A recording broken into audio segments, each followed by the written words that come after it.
हाँ जी, तो हम लोग अपना बात स्टार्ट करते हैं गैल्वेनोमीटर कन्वर्टिंग एमीटर। ठीक है, देखिएगा बेटा, गैल्वेनोमीटर बच्चों एक ऐसी डिवाइस है जिसका on and resistance, on and average जो रेजिस्टेंस है वो कितना होता है 50 ओम, 60 ओम, 70 ओम, इसके लमसम होता है गैल्वेनोमीटर। और बच्चों एमीटर एक ऐसा सेंसिटिव डिवाइस है इसकी आइडियल कंडीशन में, आइडियल एमीटर की बात करें तो आइडियल एमीटर का रेजिस्टेंस कितना होना चाहिए, शून्य, जीरो होना चाहिए। तो गैल्वेनोमीटर का वो किसमें कन्वर्ट करना है, एमीटर में।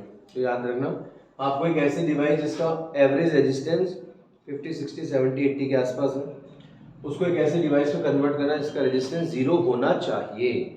अब हम सब जानते हैं कोई ऐसा सर्किट हो ही नहीं सकता जिसका रेजिस्टेंस जीरो नहीं हो सकता। ठीक है, एज मच एज मिनिमम, जितना कम हो सके उतना कम तो कीजिए। तो हमारा टारगेट ये रहेगा कि जितना कम हम लोग रेजिस्टेंस कर देंगे उतना ही अच्छा हमारे लिए रिजल्ट मिलेगा।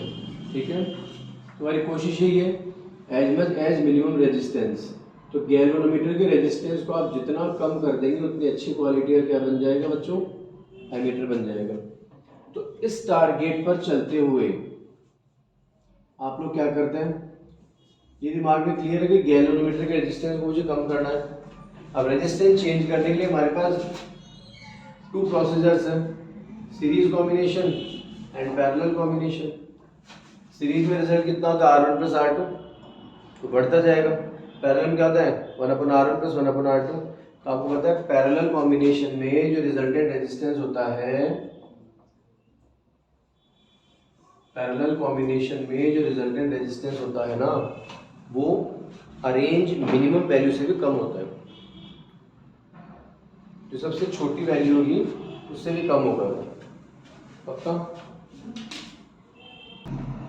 तो पैरेलल कॉम्बिनेशन जो रिजल्टेंट रेजिस्टेंस होगा ना, वो अरेंज लीस्ट रेजिस्टेंस से भी कम होगा।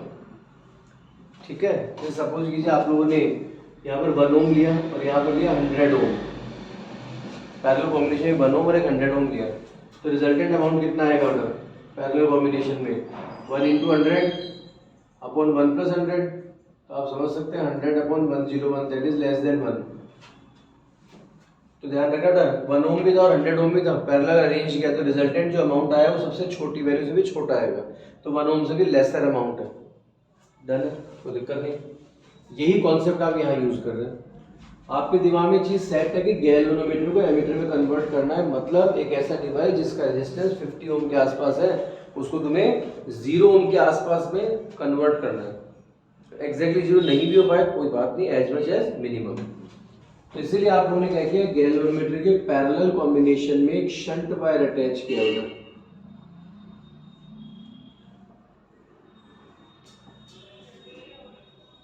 शंट वायर अटैच किया। और जो शंट वायर का रेजिस्टेंस है RS, वो गैल्वेनोमीटर रेजिस्टेंस से बहुत ही छोटा है। गैल्वेनोमीटर के कंपैरिजन में शंट वायर रेजिस्टेंस कैसा रखा है बच्चों, बहुत कम रखा है। ठीक है, इस कंडीशन जो रिजल्टेंट रेजिस्टेंस अमाउंट होगा इन दोनों का, वो आप समझ सकते हैं शंट वायर का रेजिस्टेंस भी छोटा होगा।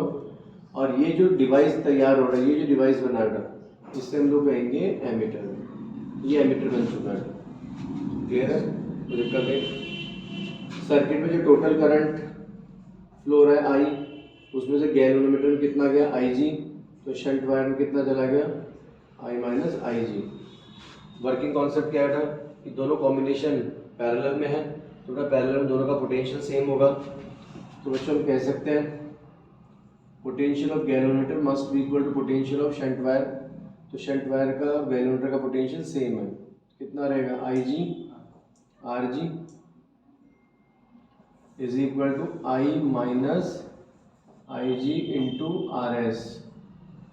डन। अब यहाँ बच्चों मैं आपको एडवाइस नहीं दूंगा कि तुम इनके 4 या 3 अलग अलग टाइप के फॉर्मूलाज आप ये लर्न करो, बिल्कुल ज़रूरत नहीं है बेटा। ये लाइन और एक कॉन्सेप्ट दिमाग में है। अब जो आपसे रिक्वायर्ड कंडीशन आ जाए, जो भी आपसे क्वेश्चन पूछा है उसके अकॉर्डिंग सेटल कर दो, क्या दिक्कत आ रही है। अब जैसे सपोज होता आपसे शंट वायर रेजिस्टेंस पूछा गया RS, तो इजीली एंटर कर लो ना IG RG upon I minus I G, ये लीजिए आंसर आ गया, क्या दिक्कत है। ऐसे अगर तुमसे कोई आई पूछे, आई जी पूछे, आर जी पूछे तो ट्रांसफर करते जाओ और चलते जाओ, ठीक है। मतलब फालतू फॉर्मूले रटने की जरूरत नहीं है।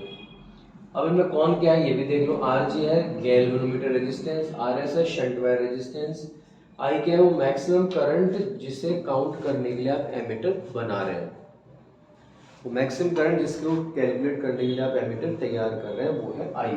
और आई जी क्या है, गैल्वेनोमीटर करंट कह सकते हैं इसे, हाँ। और इसको एक और नाम होता है वो होता है फुल डिफ्लेक्शन करंट। क्या कहते हैं बेटा, फुल डिफ्लेक्शन करंट, याद रखिएगा। तो न्यूमेरिकल्स में ध्यान रखना, फुल डिफ्लेक्शन करंट आ जाए तो उसको दिमाग में रखना क्या कहना चाह रहे हैं, वो आई जी की बात कर रहे हैं, ठीक है। ये गैल्वेनोमीटर का एमीटर में कन्वर्जन कंप्लीट हुआ। अब हम लोग बेटा गैल्वेनोमीटर को वोल्टमीटर में कन्वर्ट कर रहे हैं। तो गैल्वेनोमीटर एक ऐसा डिवाइस है जिसका रेजिस्टेंस 50 के आसपास है। और बच्चों आइडियल कंडीशन में आइडियल वोल्टमीटर का जो रेजिस्टेंस है वो कितना होना चाहिए, इनफाइनाइट होना चाहिए, याद रखना। तो गैल्वेनोमीटर एक ऐसा डिवाइस है जिसका रेजिस्टेंस 50 के आसपास है। इसे तुम्हें वोल्टमीटर में कन्वर्ट करना है, मतलब ऐसा डिवाइस जिसका रेजिस्टेंस इनफाइनाइट हो। अभी मैं भी जानता हूँ, आप भी जानते हैं, इनफाइनाइट हो नहीं सकता। क्योंकि अगर इनफाइनाइट हुआ, किसी डिवाइस का रेजिस्टेंस इनफाइनाइट हो गया, इसका मतलब वो करंट फ्लो ही नहीं होने देगा। और करंट जब फ्लो ही नहीं होगा तो रीडिंग आएगी नहीं, डिफ्लेक्शन नहीं आएगा। और डिफ्लेक्शन नहीं आएगा तो फिर आप काउंट क्या करोगे। तो ये तय है कि वोल्टमीटर का रेजिस्टेंस इनफाइनाइट होना तो चाहिए, लेकिन होगा नहीं हो पाएगा। समझ गए तो दिक्कत। तो फिर क्या करें, गैल्वेनोमीटर रेजिस्टेंस तुम जितना अपर अमाउंट पर पहुंचा देंगे, जितना हायर वैल्यू पर पहुंचा देंगे, उतनी अच्छी क्वालिटी का वोल्टमीटर तैयार हो जाएगा। तो कुछ भी करना है, गैल्वेनोमीटर के रेजिस्टेंस को जितना हायर अमाउंट पर आप पहुंचा दोगे उतनी अच्छी क्वालिटी का क्या बन जाएगा, वोल्टमीटर। और इसी गैल्वेनोमीटर के रेजिस्टेंस को जितना कम कर देंगे एज मच एज मिनिमम, उतनी अच्छी क्वालिटी का क्या बन जाएगा, एमीटर। याद रखिएगा, ये एक ही लाइन से दोनों चीज़ों को याद रखिएगा, ठीक है। तो गैल्वेनोमीटर से वोल्टमीटर कन्वर्ट करने के लिए रेजिस्टेंस इंक्रीज करना पड़ेगा, और इंक्रीज करने के लिए कौन सा कॉम्बिनेशन है, सीरीज। तो बच्चों गैल्वेनोमीटर के सीरीज कॉम्बिनेशन में आप हाई रेजिस्टेंस अटैच कर दीजिए। गैल्वेनोमीटर आरजी और हाई रेजिस्टेंस को मैंने आरएच कह दिया। बेटा आर स्मॉल एच रियोस्टेट का सिंबल होता है, मैंने कैपिटल एच लिखा है। और ये जो डिवाइस तैयार होगी ये बन जाएगा वोल्टमीटर, ठीक है बच्चों। गैल्वेनोमीटर में कितना करंट गया, आई जी। तो देखिए ये जो वोल्टमीटर है इसकी रिजल्टेंट रीडिंग क्या आ जाएगी,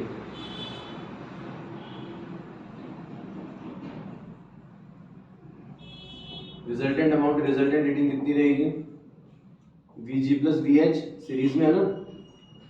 Vg कितना होगा, I G R G, potential drop at galvanometer, तो I G R G plus V H कितना होगा, आई जी आर एच।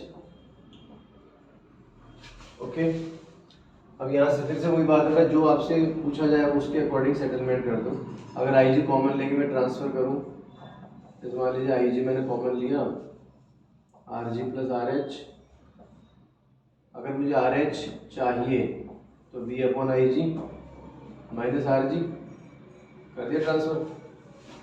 तो जो भी रिक्वायर्ड हो उसके अकॉर्डिंग सेटलमेंट कर दो। आर जी क्या है, गैल्वेनोमीटर रेजिस्टेंस, आर एच क्या है, high resistance amount attach in series combination with galvanometer. V क्या है, वो मैक्सिमम पोटेंशियल डिफरेंस या मैक्सिमम पोटेंशियल ड्रॉप, इसको काउंट करने के लिए आपको वोल्टमीटर तैयार करना है, ठीक है। और आई जी का फुल डिफ्लेक्शन करंट, है ना, कोई दिक्कत वाली बात नहीं। तो ये टॉपिक बच्चों, ये आपकी लेसन 4 की थ्योरी कंप्लीट हो चुकी है। अब आपको इसके क्वेश्चंस करने हैं, ठीक है। तो पहले थ्योरी, टॉपिक का नेम, डायग्राम और फॉर्मूला, ये लिख के इस चैप्टर को पहले इन होल्ड कर दो। फॉर्मूले सारे टिप्स पर आनी चाहिए आपके, ठीक है। तो दिक्कत वाली बात नहीं। अगर हम लोग थोड़ा सा बात करें, एक बार रफली आइडिया लें अपन तो देखो दिमाग लगाना अच्छे से। ब्यूस आउट लॉ का फॉर्मूला कितना था, D B equal to mu not upon 4 pi I dl sine theta upon R square. Current carrying coil के सेंटर पर मैग्नेटिक फील्ड कितना रहा, mu not N I upon 2 R. R का फॉर्मूला कितना रहा, mu not I upon 4 pi R into alpha. Current carrying coil के axis पर magnetic field mu not N I are square upon 2 R square plus X square raised to power 3/2। Straight wire mu not I upon 4 pi R sine phi 1 plus sine phi 2। Infinite length mu not I upon 2 pi R. Semi infinite mu not I upon 4 pi R. ठीक है। Magnetic force on moving charge QEV sine theta, theta 0, force 0, acceleration 0, velocity constant in magnitude direction both, straight line path, velocity constant, magnitude direction linear momentum constant, magnitude direction kinetic energy constant in magnitude direction की बात ही नहीं है। Theta 90, force maximum circular path, radius का formula mv/qb, p/qb √2me/qb, velocity qbr/m, kinetic energy q2b2r2/2m, time interval 2πm/qb, frequency qb/2πm। इनको cyclotron time interval और cyclotron frequency भी कहा था हम लोगों ने। उसके बाद जब theta less than 90 greater than 0 रहा तो क्या रहा, हेलिकल पाथ। उसके बाद magnetic force on moving current carrying wire ILV sine theta, parallel wire unit I1/2πd, ठीक है। एल लेंथ दे या फिर यूनिट लेंथ का सेगमेंट ले तो एल का डिवाइड कर दो, पक्का। फिर फोर्स एंड टॉर्क की हम लोगों ने बात की तो कितना रहा बेटा, ये अभी जस्ट हम लोगों ने फॉर्मूला जो यूज़ किया था वही था mb साइन अल्फा या साइन थीटा, जो भी आप देना चाहे। तो m क्या है पे NI है, ध्यान रखना। तो बच्चों फॉर्मूले भर चुके हैं, ये मान लो। फिर उसके बाद एम्पियर सर्किट लोगे, फॉर्मूले आ जाएंगे ना, integration b vector dot dl vector mu naught summation of I।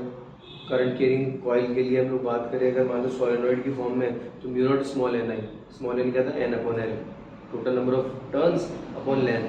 फिर टोरॉइड के लिए mu naught small n I, small n क्या था कैपिटल N/2πr, ठीक है। सिलेंडर के बाहर म्यू नॉट I/2πr, सरफेस पर mu naught I/2π capital R, अंदर mu naught I small r/2π capital R²। तो आप समझ सकते हैं ना, हर फॉर्मूले को दिमाग में आपको रखना है, ठीक है।